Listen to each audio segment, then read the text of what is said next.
Hello friends, இப்போ நீங்கள் பார்க்க போகிறது தென் மாவட்ட ஸ்பெஷல் முந்திரி கொத்து. இது எப்படி போடுறதுன்னு சொல்கிறேன். அதுக்கு பச்சரிசி, மாவு பச்சரிசி எடுத்துக்கிடணும்.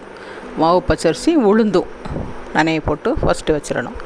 அப்புறம் பாசிப்பருப்பு 200 பாசிப்பருப்பை நல்லா செவக்க கருகாமல் வறுக்கணும். அதுதான் இதோட ஸ்பெஷல். கைவிடாமல் வறுத்து தட்டிக்கிட்டு, அப்புறம் ஒரு 100 எள்ளு, அதையும் நல்லா வறுத்து நல்லா பொரியிற மாதிரி வறுக்கணும். நல்லா கருகாமல் நல்லா பொரியிற மாதிரி நல்லா வறுத்து நம்ம தட்டிக்கிடணும். சரி, அப்புறம் ஒரு தேங்காய், ஒரு சின்ன முடி தேங்காய் நல்லா பூவாக திருவி அதையும் வச்சுக்கணும். வச்சுட்டு அப்புறம் ஒரு கடாயில் அந்த தேங்காய் அந்த ஈரப்பதம் இல்லாமல் நல்லா வறுக்கணும். கொஞ்சம் கூட ஈரப்பதம் இருக்காது. ஈரப்பதம் இருந்தால் சீக்கிரம் கெட்டுரும். ஈரப்பதம் இல்லாமல் வச்சுட்டா கூட நம்ம நாள்பட அது வச்சுக்கிடலாம். அதுக்காக தான் அந்த வறுக்கிறது. தேங்காவை நல்லா சிவக்க வறுத்து அந்த எள்ளு வறுத்து வச்சுருக்கோம் இல்லையா, அதை பாத்திரத்தில் நம்ம போட்டுக்கிடணும். அப்புறம் ஒரு 100 அரிசி, அது இட்லி அரிசினாலும் சரி, நல்லா அதையும் பொரி அரிசி மாதிரி நல்லா வறுத்துக்கிடணும். இது எதுக்காக அப்படின்னா, குவான்டிட்டியும் கூட கிடைக்கும், அந்த பொரி அரிசி டேஸ்ட்டும் நல்லாயிருக்கும் உங்களுக்கு. அதையும் வறுத்து மிக்சியில் நல்லா பவுடராக திரித்து போட்டுக்கிடணும். இதுக்கு மெயினானது கருப்பட்டி. வெல்லத்தை விட கருப்பட்டி தான் ரொம்ப டேஸ்ட்டாக இருக்கும். அந்த கருப்பட்டியை ஒரு டம்ளர் தண்ணி ஊற்றி நல்லா அடுப்பில் வச்சு நல்லா காய்ச்சணும். கல் மண் இல்லாமல் அதை வடிகட்டிட்டு நல்லா காய்ச்சிக்கிடணும்.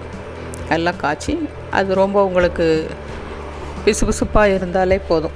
அதாவது இதுக்கு பாகு பதம் எதுவுமே தேவையில்லை. நல்லா கரைஞ்சி நல்ல ஒரு பிசுபிசுப்பான தன்மை அந்த கருப்பட்டி வரும் இல்லையா, அந்த டைம் வரைக்கும் நல்லா காய்ச்சி வச்சுட்டு, அப்புறம் இந்த பாசிப்பருப்பு வறுத்து வச்சுருந்தோம் இல்லையா, அதையும் மிக்சியில் போட்டு நல்லா பவுடர் பண்ணிக்கிடணும். ரொம்ப ஃபைன் பேஸ்ட்டாக அந்த மாதிரி பவுடராக இல்லாமல் கொஞ்சம் கரகரப்பாக அரைக்கணும். கரகரப்பாக அரைச்சி அந்த அரிசி மாவு, தேங்காய் துருவல், எள்ளு எல்லாமே ஒன்றா ஒரு பாத்திரத்தில் போட்டுக்கிடணும்.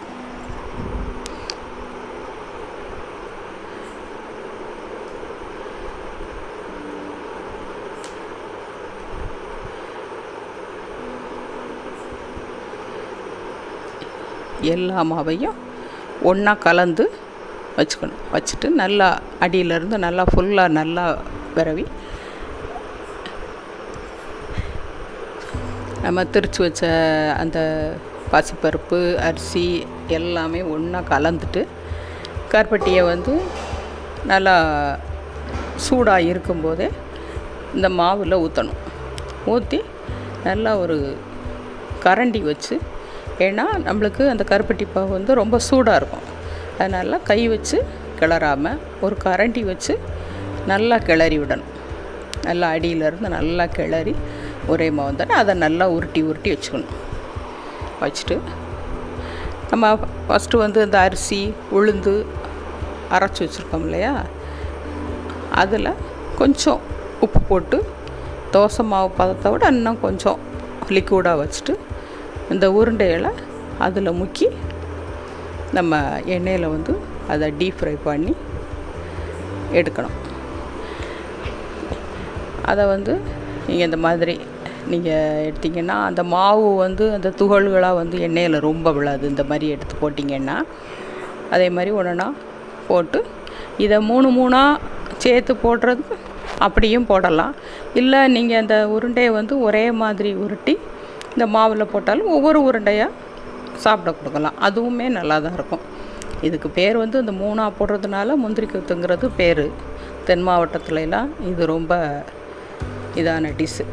எல்லா தீபாவளி இதுக்கெல்லாம் வந்து மெயின் டிஷ் அவங்களோட இது வந்து முறுக்கு, அடுத்து வந்து முந்திரி கொத்து தான்.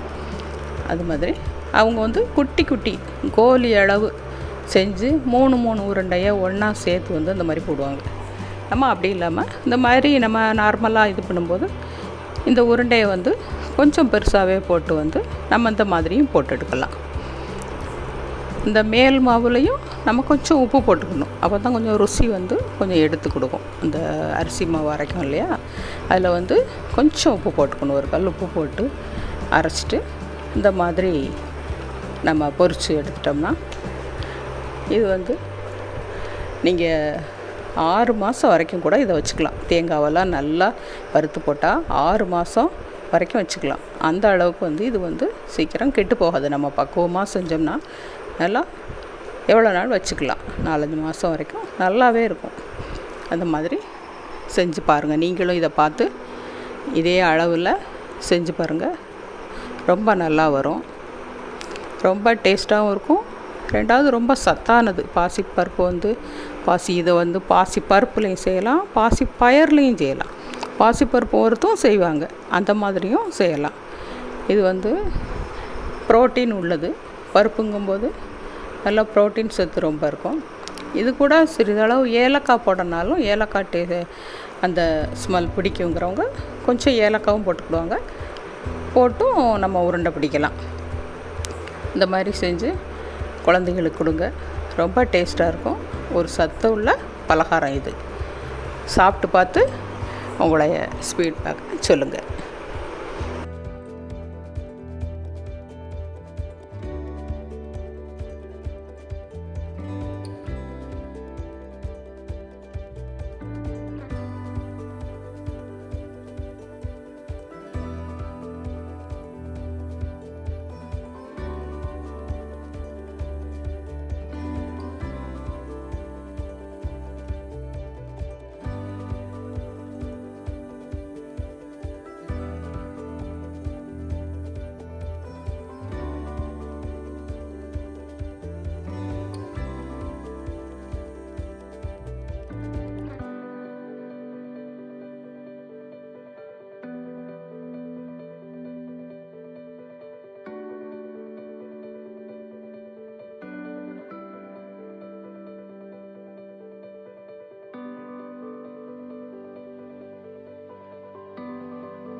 அடுத்த டிஷ் வந்து ஆந்திரா பருப்பு குழம்பு செஞ்சு காமிக்க போகிறேன்.